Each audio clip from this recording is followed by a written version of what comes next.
and my message tonight is entitled, What Happened After God's Funeral?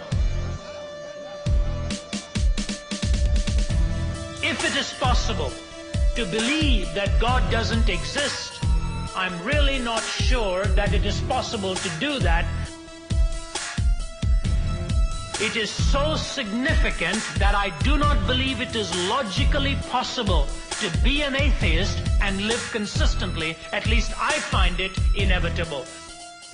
The logical outworking of a non-existent God has horrendous implications. Let me just take you through tonight with three main conclusions. If God doesn't exist, what choices may I then make?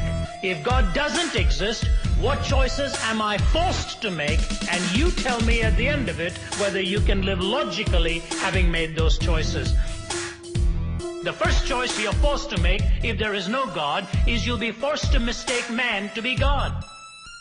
Isn't it true that if God is dead, Malcolm Muggeridge said it, if God is dead, somebody's going to have to take his place. Either the dominating autocratic ruler in a totalitarian regime, or the drive for pleasure where all parameters are removed and we choose the angles at which we want to fall.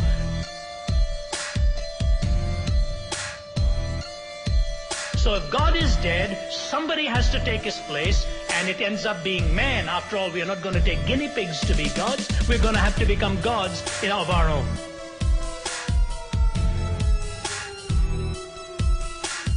Go back to the Garden of Eden, because I believe humanism is the second oldest religion in the world.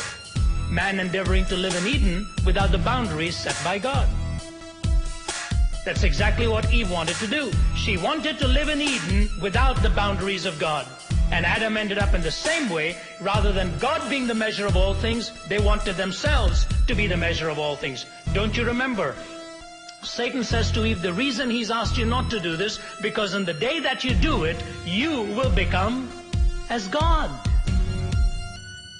What he's really saying is, why do you want God to be God? Why don't you become the God of God? Or certainly become the God of your own destiny? And the exemplary setting there was that she made her choice as he made his choice to overrule the mandates of God and play God and become self-determining. So she goes out and commits that sin, and ultimately when God meets up with both of them, they're hiding from him, and the fall has taken place, and now they're literally on the run as they are hiding from him. What happens after that? Children come into this home, and before long murder is in the household. When you saw the darkness of death in the Garden of Eden, you began to see the darkness of death fall over the whole world. Man, in endeavoring to be God, ended up crucifying himself.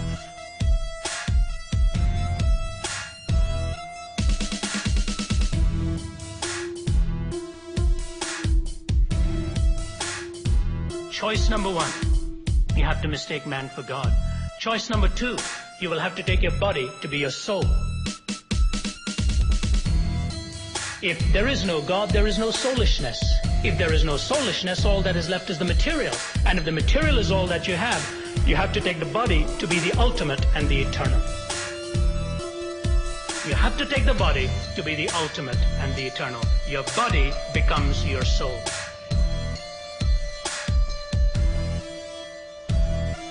If your body becomes your soul, very systematically, I'll tell you what will happen. We will come to a day where our emotions are ultimately smothered, and we will be told that every emotional response depends entirely upon what you want it to be. But there's nothing sublime out there. It's only the gland secreting juices which give you a feeling which some people say is the feeling of sublimity. Although there is no such thing as nobility, it's only in the glands. There's no such thing as shamefulness, it's only in the glands, and it's all in the secretions. Nobility and shamefulness are not realities out there, it's all in the body within itself. C.S. Lewis says, if I believe these men, they tell me mathematics is real, therefore my brain is real. Food is real, therefore my stomach is real. But they tell me my emotions have nothing whatsoever to do with reality. They're going to produce a generation of men with brains, men with stomachs, men without chests, no heart.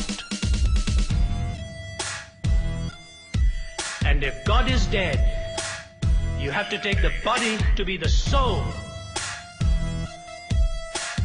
And you will end up killing feelings of nobility and shame.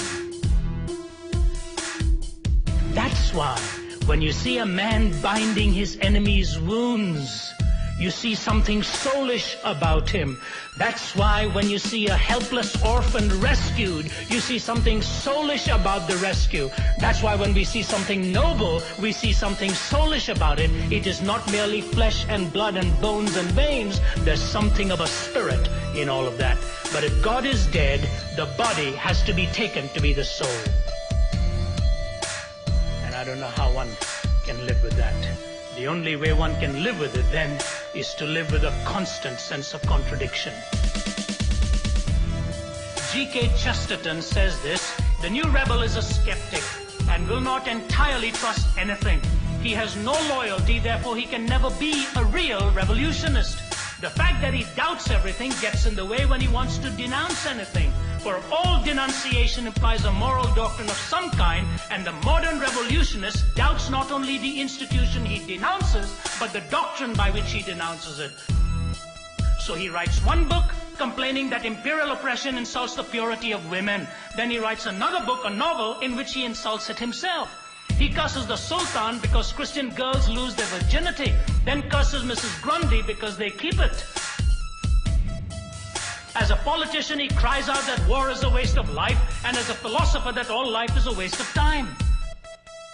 A Russian pessimist will denounce a policeman for killing a peasant, then prove by the highest philosophical principles that the peasant ought to have killed himself.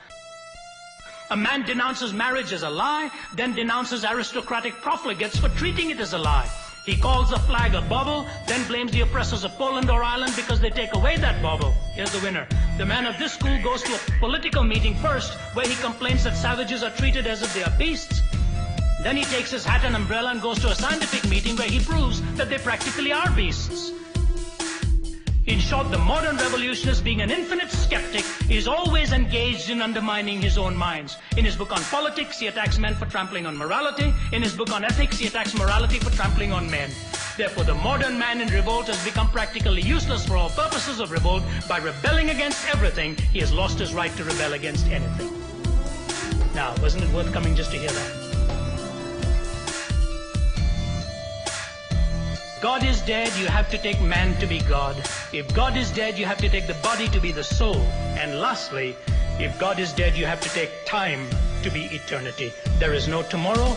The worms will devour your body, and you commit your body to the great perhaps. All right? If there is no God, then time has to become eternity. So if you see a 5-year-old killed in a tragic accident, it is no more meaningful a fact than a 95-year-old who has died a very natural death, because death is the end of everything. There is no eternity. Life becomes completely senseless. Time becomes eternity.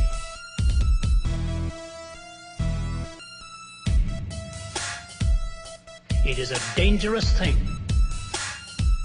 to play God.